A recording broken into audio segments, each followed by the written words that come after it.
sign here indicates that I'm live, and no, that is not a filter on my voice. I took sick, Tuesday morning. Everybody else in the house has been sick with some sort of respiratory, monkeypox. I just have this craving for bananas, and it hit me hard in the afternoon of Tuesday, and I laid down to take a nap, and I did not get up until 9:30 at night. And then I went back to bed at 12, and I slept until noon the next day. And then I got up for a couple hours, and then I went back to bed. That's how sleep, it was the great relief. Nothing else would work. I just couldn't work through it. It was kind of mentally weird. It just drained me. Yes, I'm whining. But I came out of it with a new perspective. I got up this morning at my regular time, went out, did a swim, vacuumed the pool, and I committed to myself that I'm going to take it easy today, just get my legs back under me, and I forgot all about that about noontime and just started going for it. So I did get some things done today that I've wanted to do for a while, and things are looking pretty good around here. Hello, Inga. How you doing? I wonder if me and Inga are on the Facebook thing together, because something came across my Facebook today. It was one of those 3 years ago memory type things, and it had to do with the Hidden Creek situation.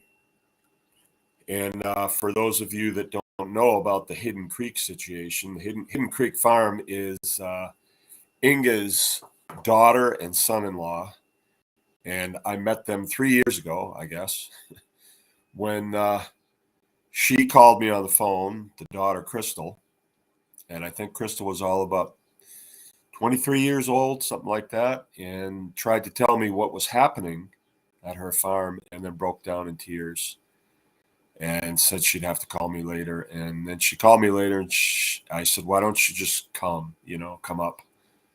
And they're only about an hour and 20 away. So her and her husband Lee came, and they explained the situation. And the situation went something like this. All of a sudden, their neighbor decided he didn't like having a farm next door, and so he complained to the township. And the township said, yeah, I'm sorry you missed the show, but I missed it too. I was supposed to go on with the Resistance Chicks on Tuesday. I told him I would, but then I was asleep, and Jill called him and said, hey, I don't think he's going to make it. And we canceled our show. And then last night, there was no way.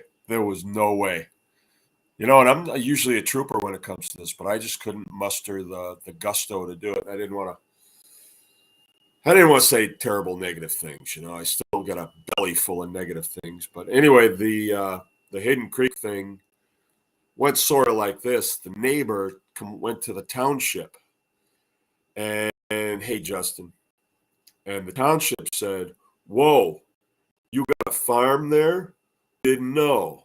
And turns out they'd been there farming that 18 acres for 5 years at that point. And the township summoned Crystal to their offices, which really pissed me off. Like, get down here right away. And they closed the door with her behind closed doors and 3 other individuals. And I believe they were all men, which is totally incorrect. They may be the township, and they may be the township supervisor, but he does not supervise the personnel of the town. He is in charge of the personnel that work for the township, and this one is the guy that collects this. This one is the guy that administers this. This one is the one that makes sure that this is paid for and this is paid for. But they are in no way supervision over the individual people. But anyway, they thought they were, and they told her that, no, you're not zoned for agriculture. You got to shut that down. And so when they came up here, I got more pissed off about it.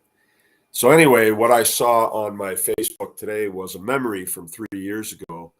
And like you guys, you got to know, when I make a video, I don't listen to it. I just fire it out because it's the way it is. And I don't rehearse it. I just tell it like it is. If I say something that's wrong, I try to correct it. If I don't, oh well. It's just like life. It's just the way it is. So anyway, I fired this out, and then I never gave another thought. But this morning it came on, and I was listening to something, and it played, and I thought, that sounds familiar. That's me. And now this whole time when I've been sick, I didn't listen to anything. I didn't even want to think about anything. I just needed sleep. And I have been pushing it pretty hard lately. I always do. And, it's probably my body's way of just saying, hey, slow down. So anyway, I listened to it a little ways, and I was like, this?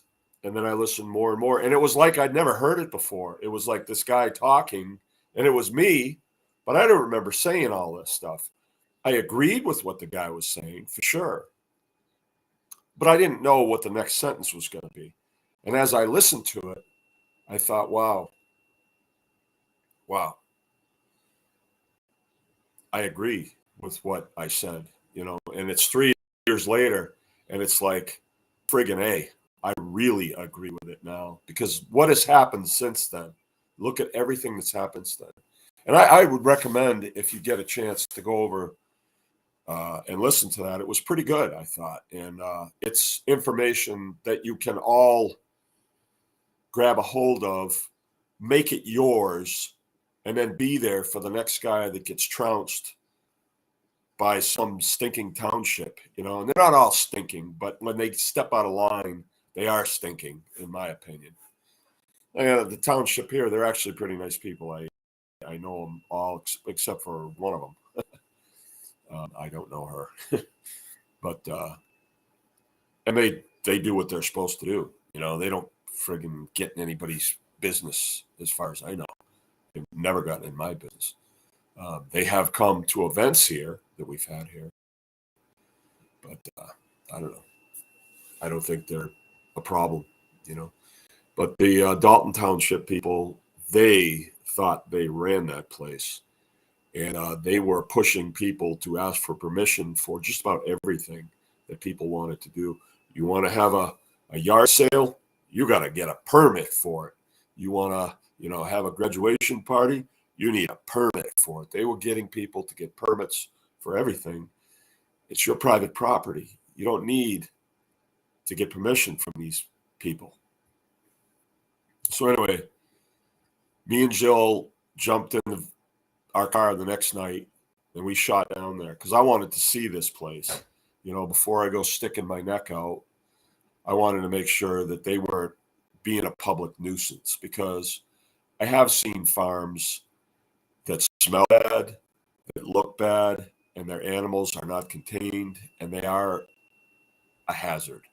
And I was not going to stick my neck out if that's what they were presenting. And when we drove into that farm, I was really pleased. I was pleasantly surprised at what I saw, because I'm a real stickler for neatness. It's my place isn't as neat as I'd like it, but I like neatness. I like it. Everything was nice and straight and lined up. You could tell that a lot of care went into it. They had their species mixed together really nicely. Cattle and pigs and chickens together, cut flowers, vegetables, dairy cows, dairy goats. And I was really pleased. But at the same time, I was outraged by this township. And I found out very quickly after the next day making that video, or the video that I made, which I haven't listened to that one either, but it got 30,000 views. And they were all from that area, right? Dalton Township. And I asked the people to do two things. Just two small things of the 30,000 people that heard me. I said, number one, dial the phone at the township office until you get through. And when you get through, say, hey, I just heard about this thing with Hidden Creek. I want to get your side of the story. Can you explain it to me? And let them give their explanation. Right? Maybe I'm all wet. Maybe Crystal and Lee are pulling my leg on this. But I didn't think so. I really didn't. I mean, I was in the military for 20 years. I had a lot of young people working for me. I know when they're friggin' lying. I know. And these kids are not liars. Not at all. They're hardworking, industrious, really nice people. And I was really upset with what was going on with this township. And so I made this video and I asked people to please do that.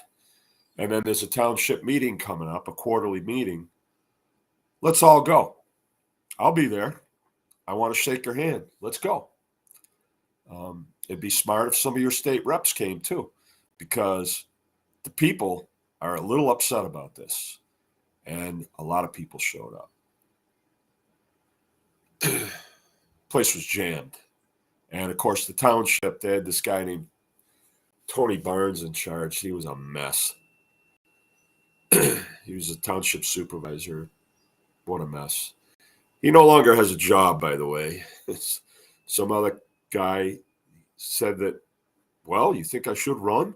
And I said, yeah. He says, well, I don't know anything about politics. I said, let's talk. And he says, well, okay, when? I said, can you come up to my house? I said, yeah. He says, yeah. He come up and he sat at the table for about an hour and a half. I pushed the Constitution in front of him and I said, this is all you got to do. Tape this to your desk. When stuff comes across your desk, read it and then read this. If they don't line up, take a red pencil and draw a line through it and send it back whoever threw it at you. Don't sign anything unless it lines up with this. And he's like, well, I don't really understand how the township is supposed to work. I said, you'll figure it out once you get there, because people are going to be sending stuff to you for your signature. And if it doesn't line up with this Bill of Rights, send it back. Just don't accept it. I got to give the guy credit. He had a lot of guts. He ran and he got elected. And they replaced most of the township people, most of them. I think maybe even all of them. Inga, maybe you could set me straight. But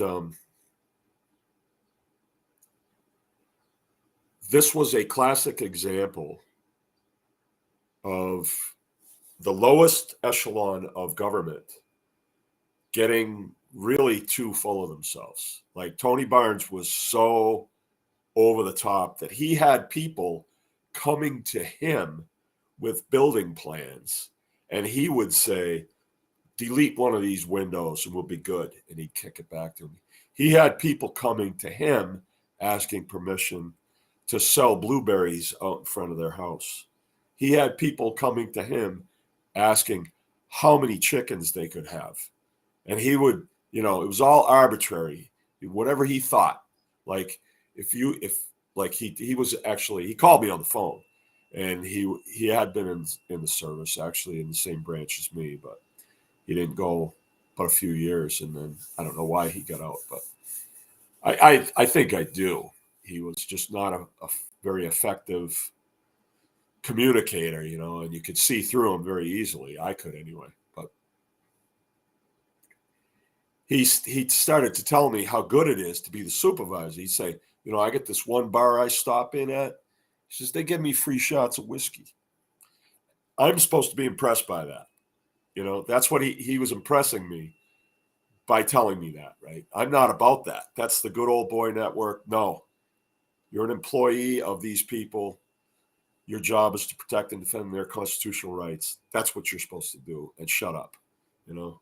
And we catch you drinking and driving, you're going to jail, which I guess he did get caught drinking and driving. Anyway, it was a classic example of the people standing up. They didn't take to the streets with guns or clubs or anything like that. They just, constitutional right.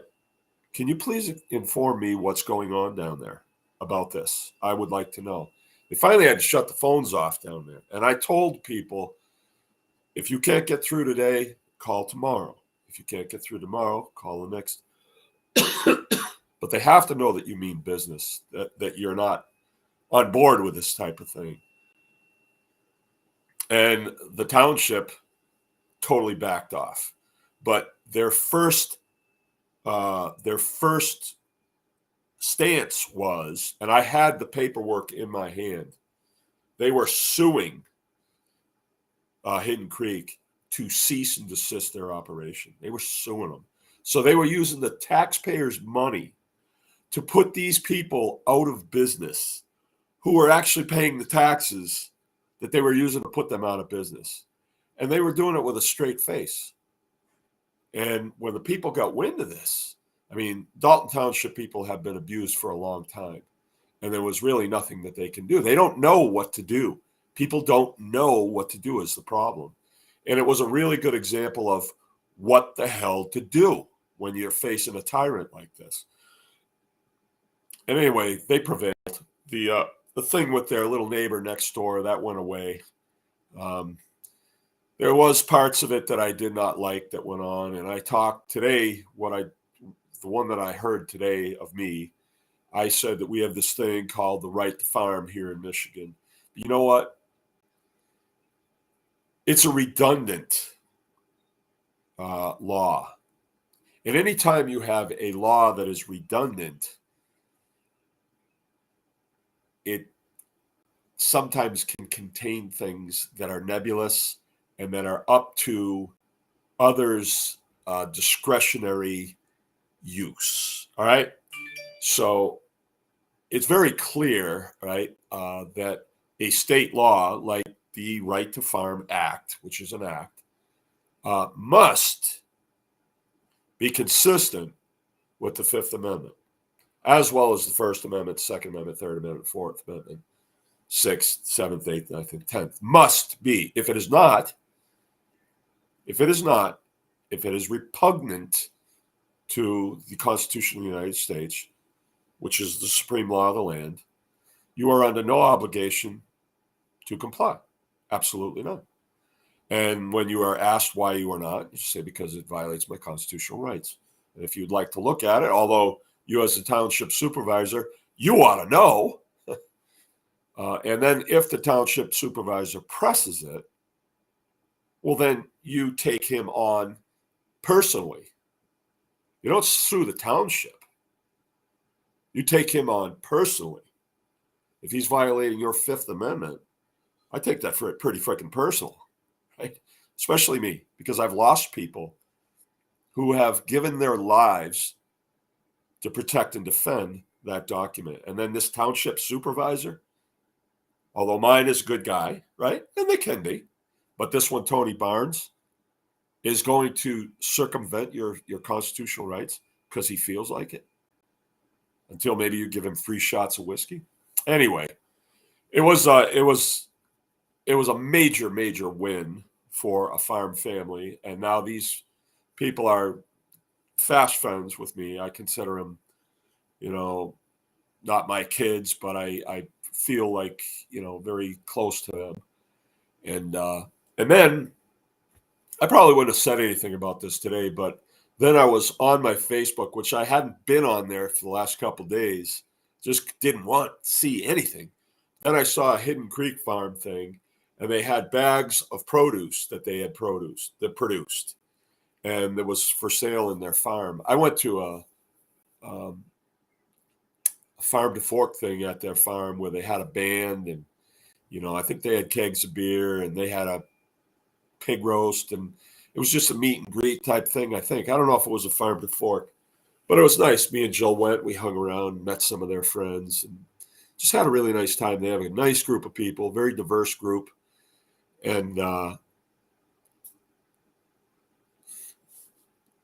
what that parasite class, like Tony Barnes and his minions there at the township, and I mean that, they're nothing but parasites. What that parasite class sought to do 3 years ago was to destroy something that somebody had thoughtfully and carefully and per the rule book put together in a very fair and equitable way. A lot of hard work, a lot of their life went into that. And then this dirtbag and his minions wanted to just say, you can't because I say so. And he would still be there to this day, destroying people's dreams if a few people hadn't stood up. And I thought about that, and I thought, what if we hadn't?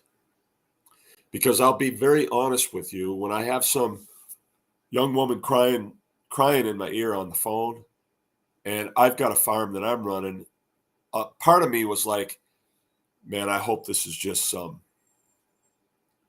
nonsense so I can just go about what I'm doing. You know, there was part of me like that.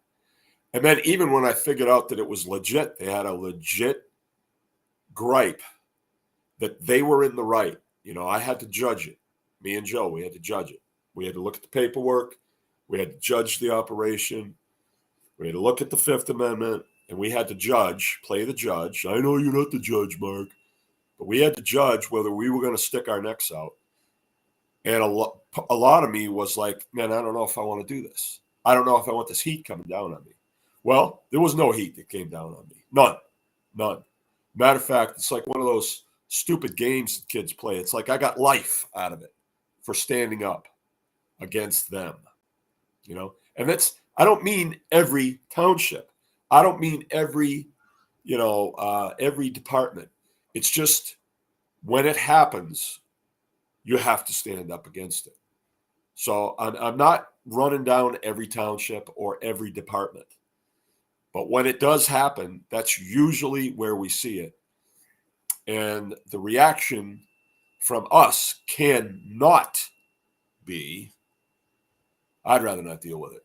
Or, no, it ain't me. I don't want to get involved. It ain't me. And so when I saw that this morning, first I saw the video that I had made. Yeah, I stuck my neck out. For sure, I stuck my neck out. You never know. You never know who these people are connected to. You just don't know. Like even in my county, you don't know. I mean, there's windy stories in this county of the worst murderers that you ever heard of in this county and drug dealers and everything else. Who knows? I don't know. It's not my thing. But when you stick your neck out, you never know, right? And I did. Did I gain from it? No, not at the time. As a matter of fact, there were some parts of it that did not go the way I wanted it to go. They got involved with lawyers, and the lawyers started playing a completely different game than the U.S. Constitution game, which I've talked to you guys about. They wanted to have a nice, fat, juicy cockfight going on instead of just, hey, judge, Fifth Amendment. She's got the perfect right to do this. Forget it. They didn't want to do that. They wanted to argue, oh, so many feet from the building and from the corner of the property and things like that under what? The Right to Farm Act, right? See, that's why I don't like that redundancy, right? We have the Fifth Amendment. Why do we need the Right to Farm Act? You really have to ask the question, and I'm not going to go into it now. I'm not going to. It's not good. I'll tell you that. The type of farming that you and I do, we have the right to do that under the Fifth Amendment. But then again, if you decided to go into the CAFO business and you want to just stink the neighborhood up, hey, you can do that under the Right to Farm Act. It should be called the Right to Pollute Act, actually, right? Because they classify what is farming and what is not, right? So, we can argue that, or we can, it wouldn't be much of an argument actually, but I'm not going to talk about that now. But I just, as I thought about, gee, what would have happened if we hadn't hung in there with them? What would have happened?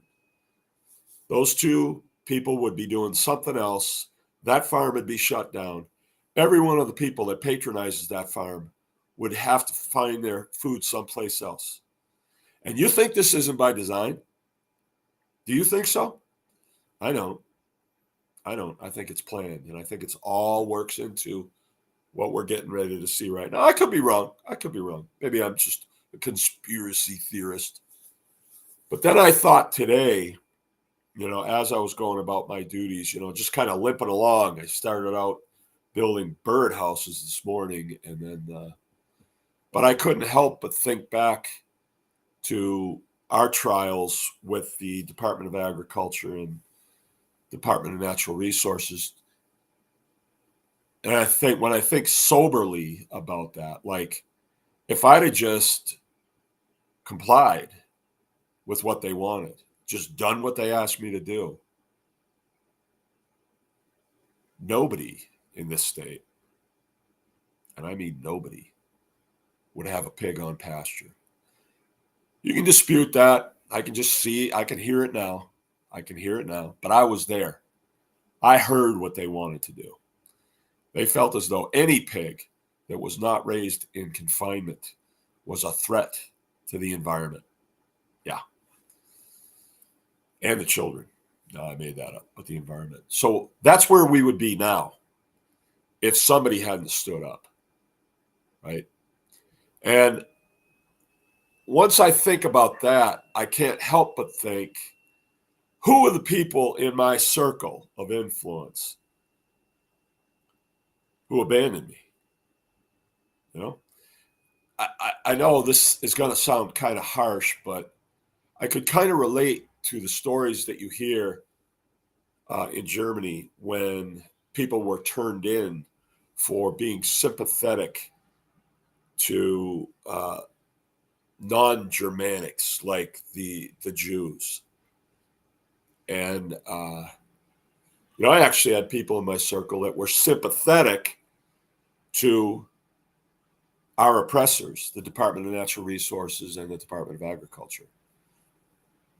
And actually, there's one guy out there that I probably cross paths with here another time, a well-known rock and roll singer who called my phone and wanted to know what I was going to do. He wound up endorsing the Attorney General, who was the lead legal counsel against me, even though he was, making believe he was with me and getting all the good inside poop.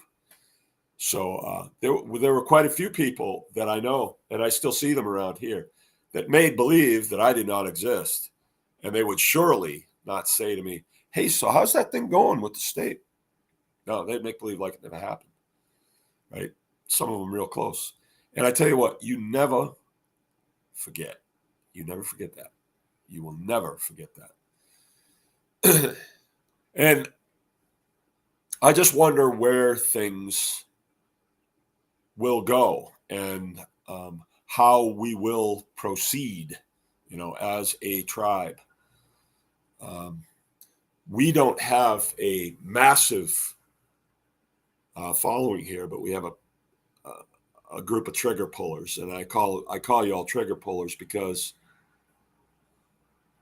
you're willing to do things, not heinous things, but make a phone call, send a letter, something like that. Assemble at another person's farm. You are willing to do that because I've asked you to do it, and you have. So that's a huge thing, and you all have to know that it's reciprocal. You could wind up in the same predicament as Crystal and Lee, and you may have to call on the tribe to back you up against a bunch of frickin' bureaucrats, bunch of stinking parasites, overeducated idiots. But you'll need them. You'll need the tribe. You will need the people. The power is with the people, because when you have a large group of people and you present the truth to them, they will know the truth when they hear it. And if you're going to side up with like the Department of Agriculture now, come on. I mean, they're the ones telling you, oh, bird flu.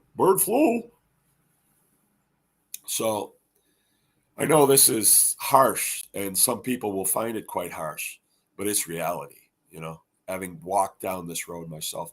And Crystal and Lee, too. And Inga, too. She was right there. She had a lot of heartache over this whole thing. So anyway, that's where my mind has been today. Probably not in the brightest of spots where it could be, but nevertheless, that is the world that we live in today. And I don't think that the onslaught against food is over. I don't. I heard another story today about I guess it's one of the biggest egg producers, and I believe it's in Minnesota. It burnt Saturday night. I wonder how that happened. It burnt down. Yeah, see, that's what I mean. When you cross these people, you don't really know who you're dealing with, There's an agenda here for sure. One is the support and the nurturing of mankind. The other one is the destruction of mankind. I don't think it's hard to figure out who's who, anymore. I don't. But for us, we keep plugging away day at a time. The way we do the most damage is by leading up a conversation, having a little chat about it. And when somebody rings the phone, see what we can do to help them out.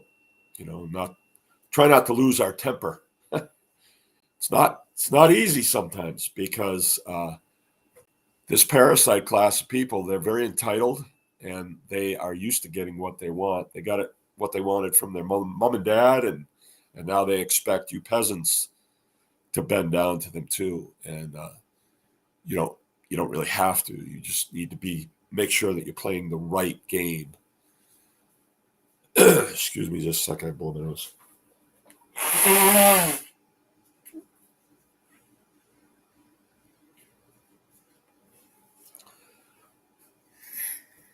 Well, I don't think I'm going to go too long tonight, because it's a little tough to talk. But let's see who we got in the house. Big Dave's here, from Dave Smith. Ben Carlson. I met Ben Carlson this weekend. This was wild. Ben calls and he says, hey, I'm going to be passing the farm. I know it's a holiday and stuff, but sure like to stop by. I said, hey, no problem. We're just working in the garden. Not a problem. He stops by with his family, kids. 3 or 4. I don't know. I got so many kids to get mixed up. But him and his wife sit at the picnic table. We get to talking. Oh, out in the driveway, I said, you from Ishpeming, huh? You don't know Kyle Miron, do you? And he says, yeah, I know him. He was in my graduating class. So we had a friend in common, and we had a nice visit. Had some good laughs. Bryce is with us. Bryce is a busy man these days. Keith is with us. Vindicti, welcome back. I'm also getting over a cold and sound stuffy. Yeah. Welcome back. Thanks, Justin. The Cleric. Inga. All right. Not a big crowd tonight. 14 people, I think. If we can believe those numbers. I don't know. There's that conspiracy leaking out. Let's see. So I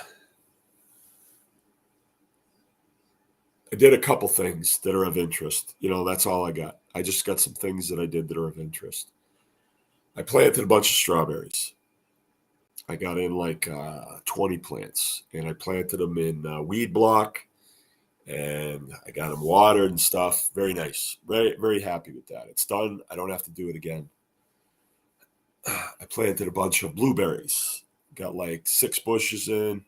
I'm planning on finding as many bushes as I can and getting as many in as I can. So that's done. I don't have to do that again. And I planted 3 maple trees. 2 of them I bought, and one of them Jill dug up. But I don't know if that one's going to make it, because I don't think we did it right. I think you have to know what you're doing there. So I did make some gains, and then yesterday I did absolutely nothing. I actually watched a war movie yesterday afternoon. Yep. I haven't watched TV in the afternoon in forever. I would rather sleep, but I couldn't sleep. I had slept so much.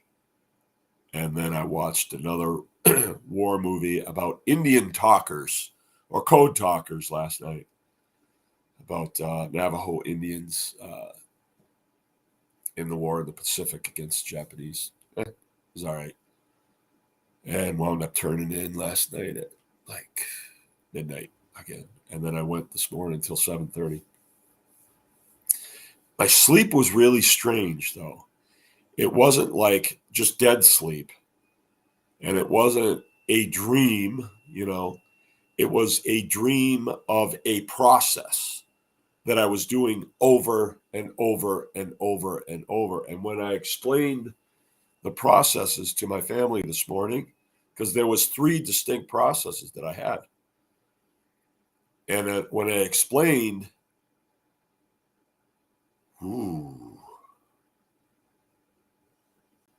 yeah, elderberry, I'd love to have those, Bryce. My wife would think I'm pretty special if I planted the stuff that you gave me.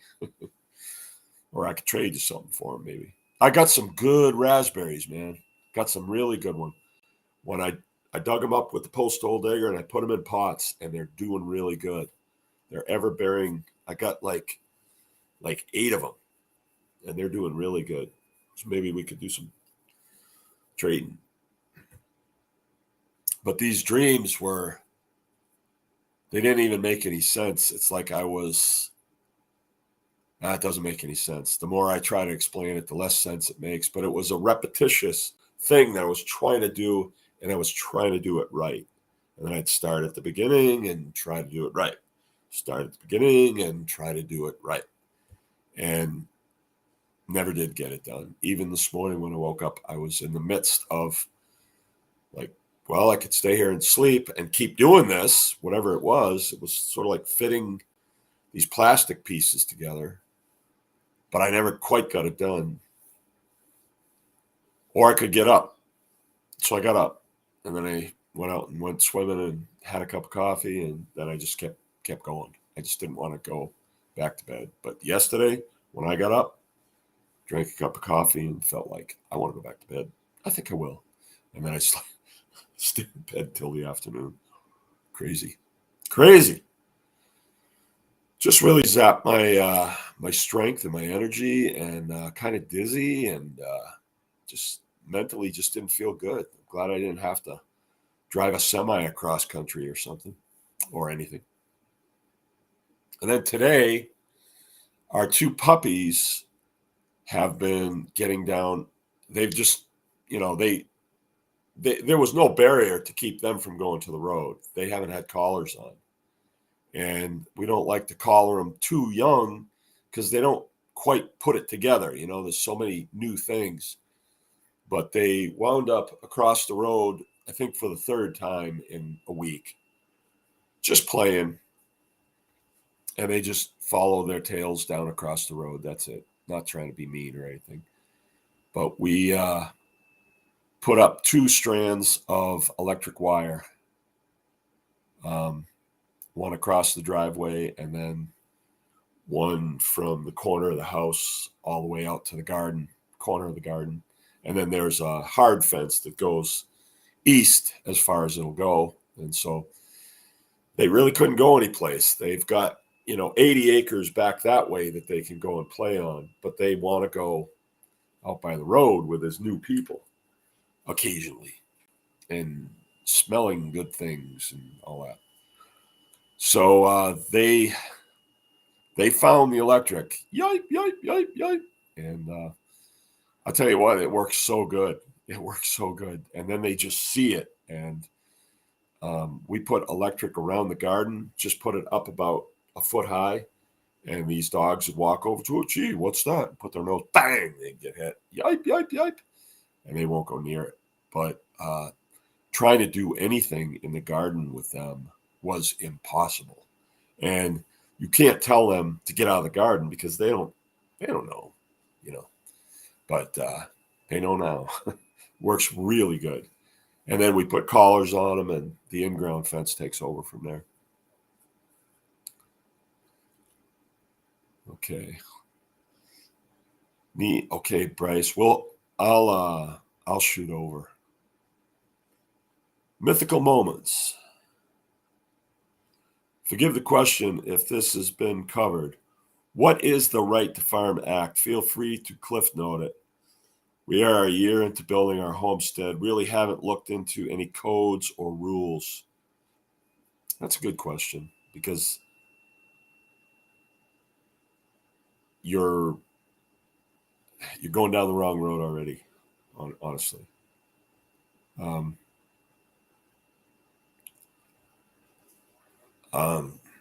In the United States, I don't want to have to give you a lesson here, but I guess I will because you're putting two things together. You're putting codes and rules, like as if somebody's rules have anything to do with you, or for that matter, somebody's codes, right? Building codes, right? So in the United States, U.S. citizens,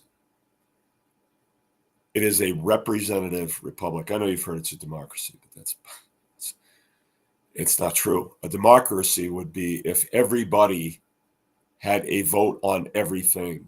And we could do it now. Yeah, with computers. You could be voting on everything. Get the legislature out of there. We'll just all vote on everything. That doesn't work. It doesn't work. And because the people are easy to fool. It's bad enough right now with legislators in there, our representatives and our senators, and they're supposed to be above average bears. It's bad enough with them there because there are things called lobbyists, and the lobbyists try to sway them to go the way that their bosses want them to go, right?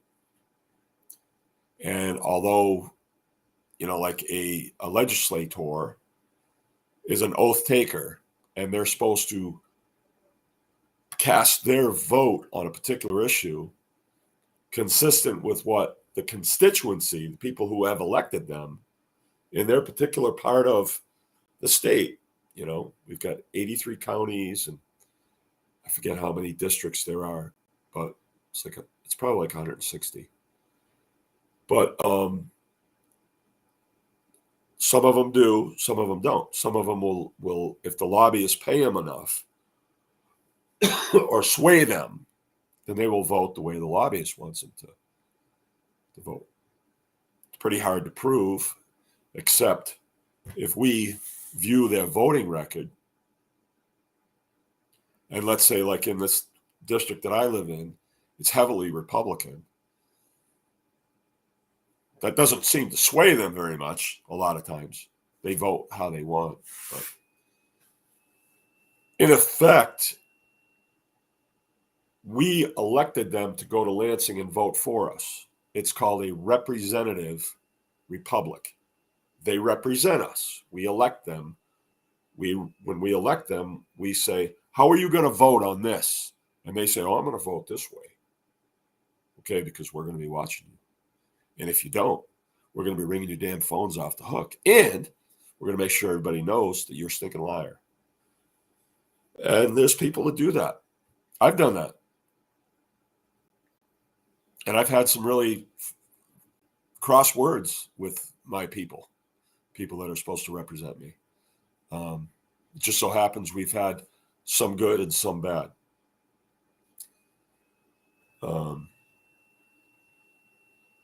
they can say whatever they want, but when the rubber hits the road, then you find out, right?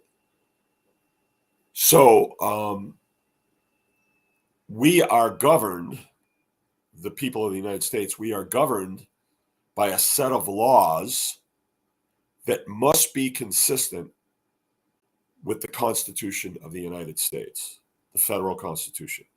Federal Constitution, it's 4 pages. The first page is the Bill of Rights. And I recommend that you get the Bill of Rights and you read it. It's 1 page. It's 10 bullet statements. That is the law right there. Now, under the U.S. Constitution, you have the right to free speech. You have the right to free speech. But let's say I invite you over my house for dinner. Yeah, bring the family over. And you start telling dirty jokes in front of my little kids. I mean, real little kids. Real gross, dirty jokes. I will be standing up and grabbing you by the ear. And I will bring you out of the house as quickly as I can and put you in your vehicle and probably kick you in the rear end and say, leave. And you'll say, but I got the right to free speech. And I'll say, not here, you don't. Right? So that's kind of how it is, right? It really is how it is. You do have the right to free speech, but not at my house. You don't. I mean, you don't have the right to foul language at my house in front of my kids. If it's just us guys, well, probably out of character, but I'm not going to say anything. I'm not going to be a prude about it. In front of little kids, it's not going to work. So there's the U.S. Constitution, but then there's other rules. There's always going to be other rules. Townships have rules, right? The ladies at the township might get together and say, you know what, Aunt B, I don't think they should have lazy boys out on their front porch. It looks bad. And Ida says, yeah, you're right. We should make a rule. So let's say they make a rule. What do they call it when they make rules at the township level? Oh, ordinances. That sounds better, doesn't it? Like a mandate. Mandate, rule, ordinance, fatwa. It's all the same. It ain't law. It ain't law. So the ordinance control officer might come by, which they used to have one in Lake City. It was funny as anything. Might come by in his official looking pickup. Excuse me, man. You're going to need to mow that lawn. Ordinance says it's got to be 3 inches. And I believe yours is 3.75. That's a 1/4 inch over, man. You're going to need to mow that. Or I'll write you a ticket. Well, you're on private property, right? Yeah. Well, on my private property, I like it to be 4 inches. Sometimes I like it to be 6 inches. On private property, I say what goes on private property. Now, when you're on private property, can you break the law? No. But is the grass at 3.75 inches or 3.5 inches, is that law? No. It's a rule that Aunt B and Floyd put together. Newsflash, they don't create laws. So a rule, if you follow it, okay. If you don't want to follow it, there's nothing they can do. They might even summons you. They might have a little summons book. And the county clerk will read off, yeah, you're due in court on this day. You may have to go in, because if you don't, then they'll send out, contempt of court. But you go to court and say, Fifth Amendment. You may win, you may lose. Same thing happened at Concord Bridge. They didn't know they were going to win the revolution at that point. They could have hung them all, but they took the risk for their own sovereignty, for their own liberty. If you don't, right, stand up for yourself, per the Fifth Amendment, that's the one you're going to want to look at a lot. You may be thinking, oh, the right to not self-incriminate myself or incriminate myself. And that means they cannot compel you to give incriminating evidence against yourself. And the way that used to work was the rack, they would, confess, or we will tighten it up one more. They can't do that. So you see gangsters get up on the stand and they'll say, I'll take the fifth. There's nothing they can do. They can't compel them to give testimony against themselves. That's rough, makes it hard on law enforcement, but that's the way it is. I mean, it doesn't all work in the favor of law enforcement. So the Fifth Amendment is more than that. It is that your life, your liberty, and your property is also your process, like how you do stuff is protected under the due process of law. Now, when you're reading the Constitution, you have to have a much broader sense here. Like it does not say rule or code. It says law. So law is not code.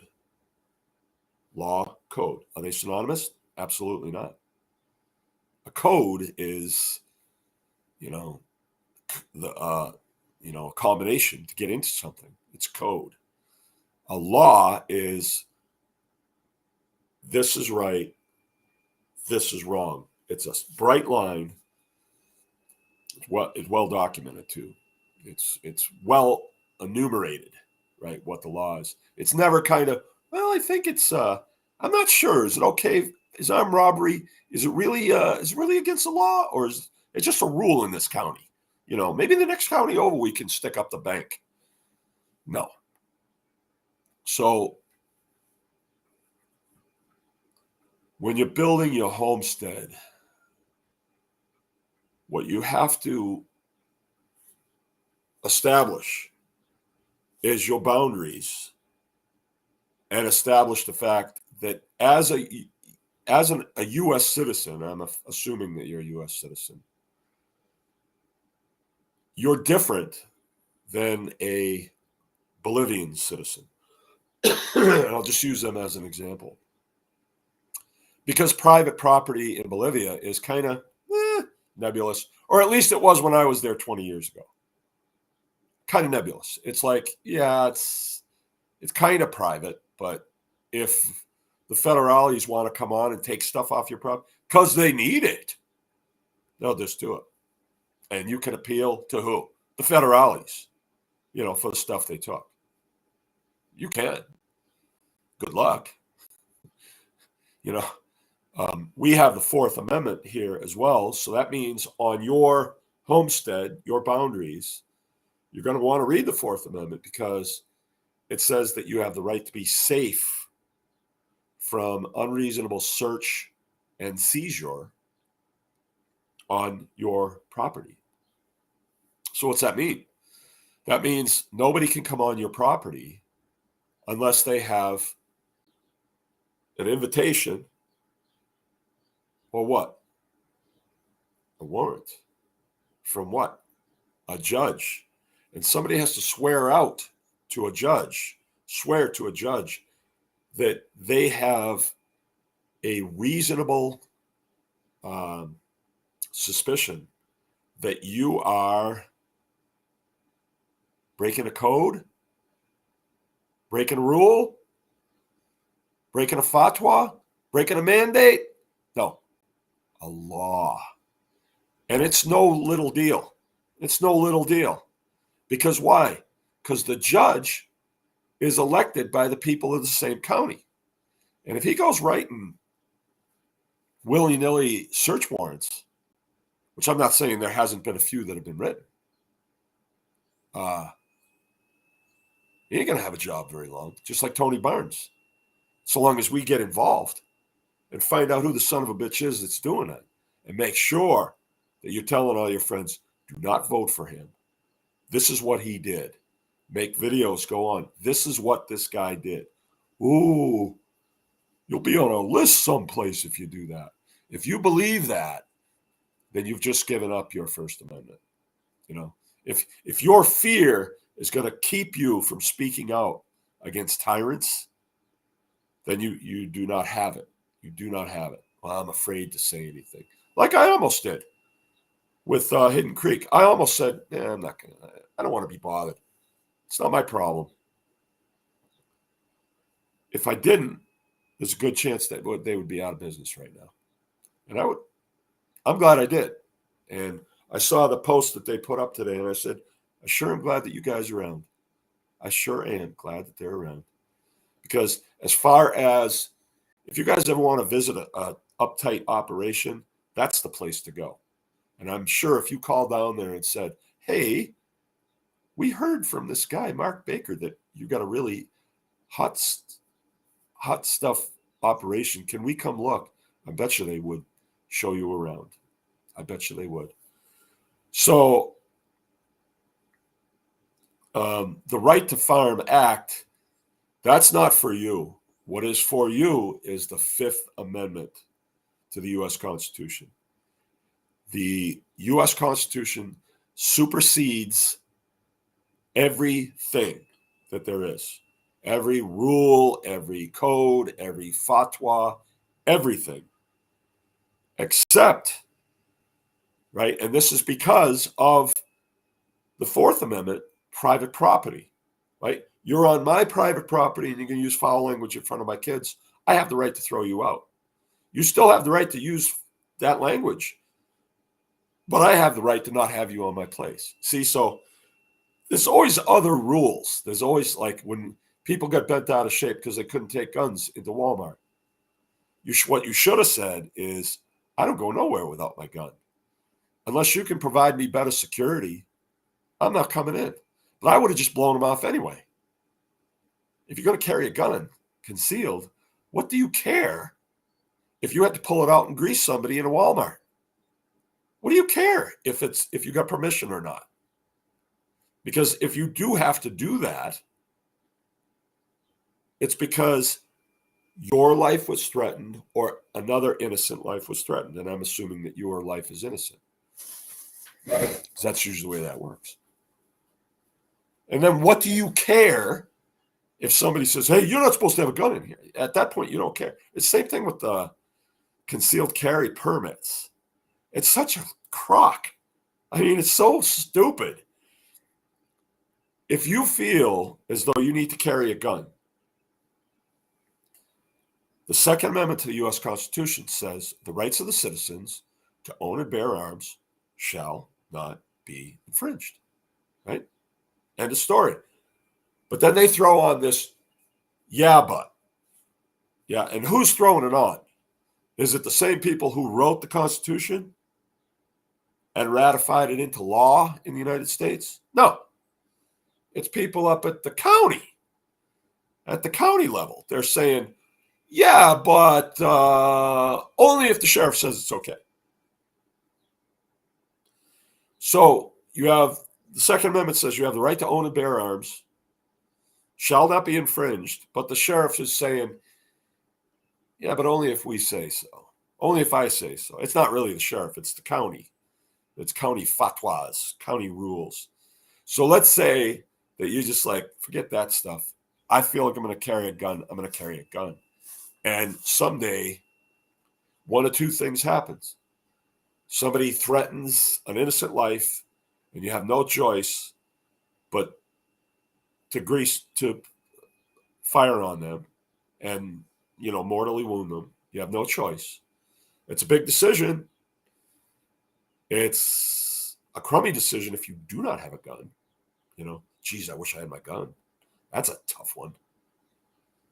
But if you do have a gun and you do that, what do you care if they say, hey, you didn't have a permit for that gun? At that point, what do you care? You just saved your life. Then you go through the legalities of it. I mean, if you didn't have the gun, you'd be dead. So, and then the other instance would be, let's say that something goes down and you wind up getting patted down, which the only time I've ever been patted down was at the airport when I was legally flying on an airplane as a military ID card carrying citizen. I got patted down, and some people in burqas went in front of me and didn't get patted down. That was a good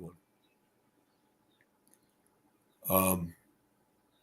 If you did get patted down, chances are pretty good they would take your firearm from you, and you might even spend the evening in jail. And most likely what would happen is the prosecutor would come in and say, oh, this is not good. If you plea to this weapons charge, we'll keep your gun and you can be out of here tomorrow. But if you don't, you could spend a lot of time in jail. And see, that, well, you could. So they're actually, it's like a mousetrap. They're giving you a way out, right? Plead to this weapons charge. In effect, you're pleading guilty to a slap on the wrist and you lose your gun. But that might mean that you can't buy a gun for a while or ever, and your name goes in the paper. Not good. It's definitely got to be on your record. Or the alternative is you could spend a lot of time in jail. At which point you should say, you know what? I'd like a jury trial. Thank you. And I'll wait right here. I'll wait right here in jail. If you plan to keep me in jail, that's fine. And I'd like a jury trial, please, of my peers, which I am due, per the Constitution. And when your jury trial comes, which it wouldn't, because what you would present in your favor to your jury of your peers is the Second Amendment to the Constitution. And then the argument would be very simple, like, is the Second Amendment not good enough? Or do I have to, give the sheriff's wife a back rub too? Paint her toenails or something else. What else do I need to do? Or isn't the Second Amendment good enough? So in the case of like Crystal and Lee, I felt like the Fifth Amendment was good enough. I didn't think the right to farm was even necessary. I still don't. I totally wish it was gone, because that Right to Farm Act is what provides these big corporate farmers the confidence to pollute my environment and say, well, we got the right to farm, but they don't have the right to pollute. One of these days, somebody's going to sue one of them, and it would be a fat lawsuit. It'd be an easy one too. It would be really easy. But one of these days it's going to happen, and then they're all going to be scrambling for answers on, well, how do we plead our way out of this? But that's not my problem right now. So I would just look at the Fifth Amendment and the Fourth Amendment. Also the First and the Second.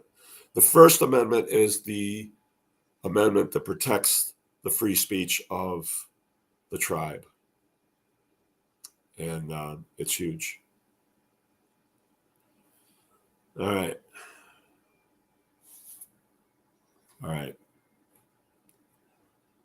I'm going to get going. My voice is running out. Okay. Sean Wise is here. Late again. Glad to see you still kicking. Yeah, I'm all right. Can't keep a good man down. I knew I was going to make it, but I just didn't know how long it was going to be. So, okay, tomorrow's Friday night, so we'll do our open line / Q&A, and I'll have my lights turned on tomorrow night. I don't know why they're not working right now. I've been absent from this position for a couple of days. You can see Rachel's put in some really nice artwork behind me, garden planting. We did a lot of that this weekend, so had a good time. I recommend that people pay attention to the food news. It's getting pretty darn convincing out there that they're, the forces of evil are definitely trying to create a food shortage. So I'd be looking at it. I mean, I'm well on my way to food security right now. So, it didn't take me much convincing a long time ago that I wanted to be in a place where I was uh, secure. And even if,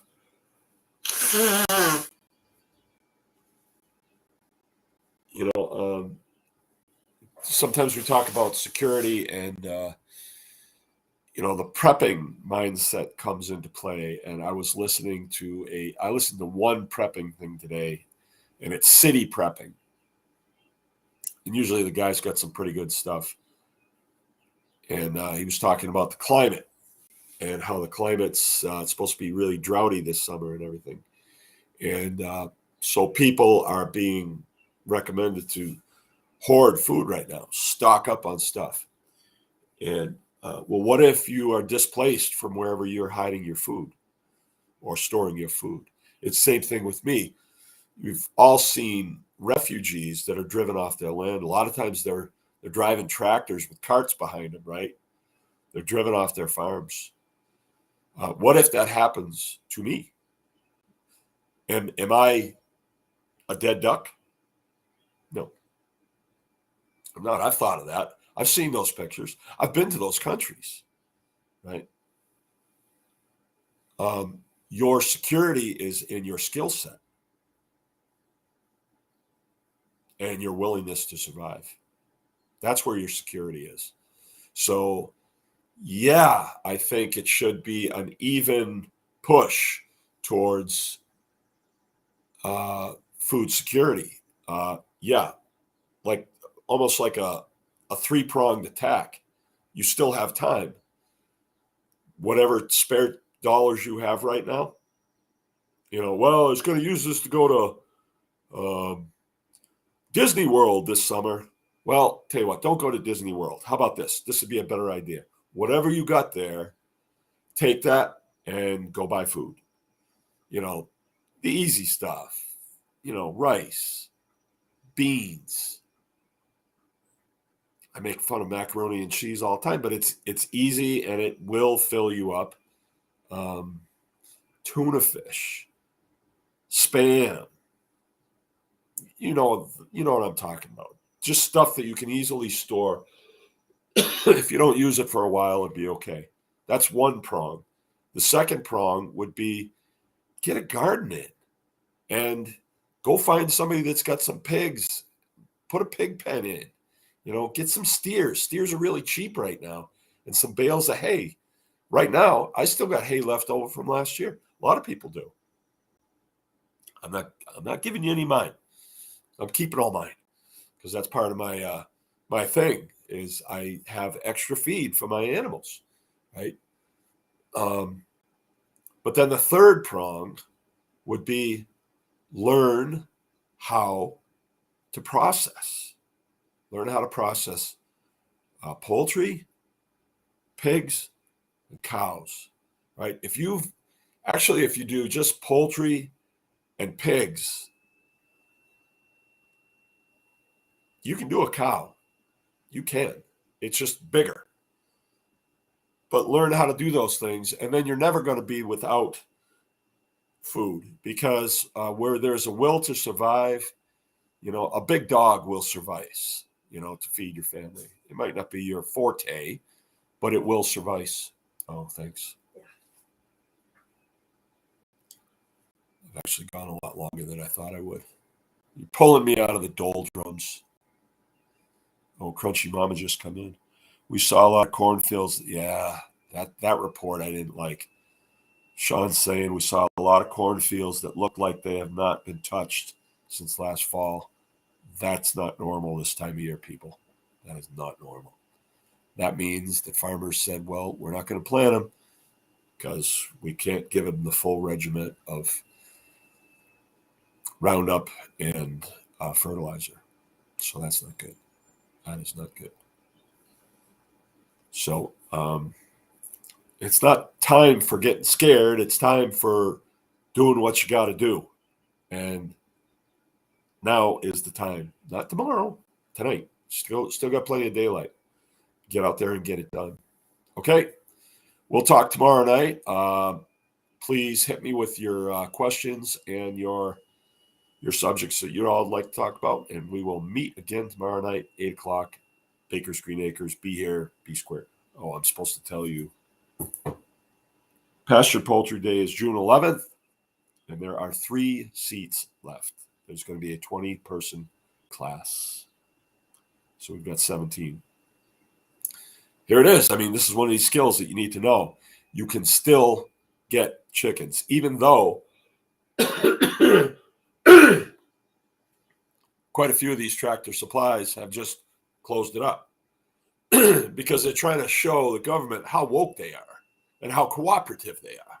So maybe they'll let them stay open the next time they're going to have a shutdown. What we did was we bought an incubator.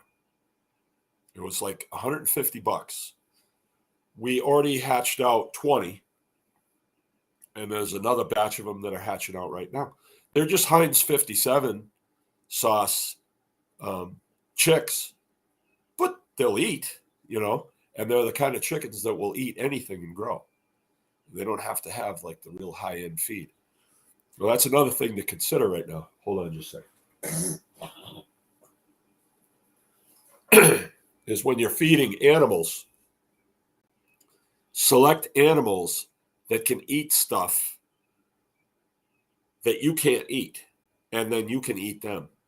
So if you're going to go out and buy pigs, let's say you're going to go out and buy the best Berkshires there are right now, I'd rethink that.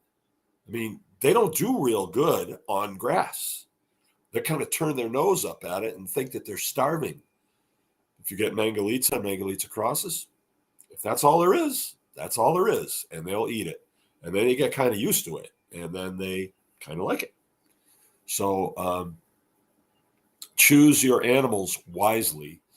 I am leaning, I have to practice what I preach, right? So right now, I got a pretty good, for a while there, it wasn't so good. My bread contract was blowing in the wind. And I had to convince them up there that I've held up my end of the deal for 5 years now. And you guys are not actually holding up your end of the deal. And it's important that I'm doing what I'm doing, because if the bread goes to the landfill, some lib's going to cry foul, and then you're going to be in a world of hurt. Or they're going to think they are, and so they will be. So anyway, I've convinced them that my bread contract should continue, so it's been pretty good. But you never know. And so I don't want to get too heavy on pigs, and then all of a sudden, boom, no feed. But if it happened, I'd go to butchering. Plan B. There's always a plan B. But my plan A is, well, let's back down on the pigs, because with wheat shortages, there might be bread shortages. So my bread contract, that might not be very good. So let's back down on beef. I'm reasonably sure that with the rain that we've got so far, that I will probably get a really good first cutting of hay. If that's all I got, I would store it, and then I would put on the appropriate number of cows that I could take care of with what I have, and I'd call it good. I just batten down the hatches and call it good. So then what?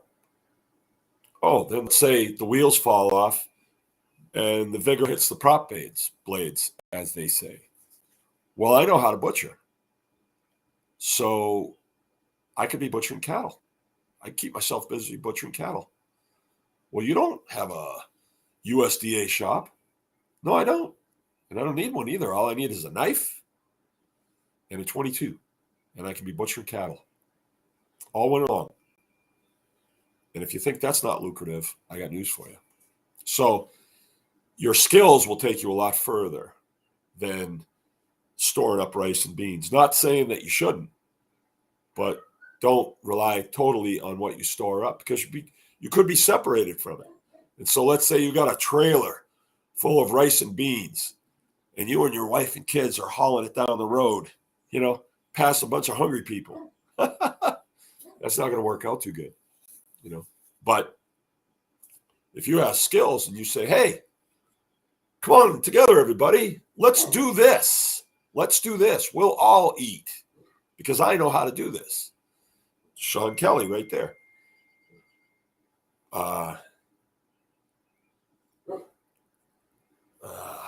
Jonathan Pierce went down to his place and learned how to butcher cattle with Sean.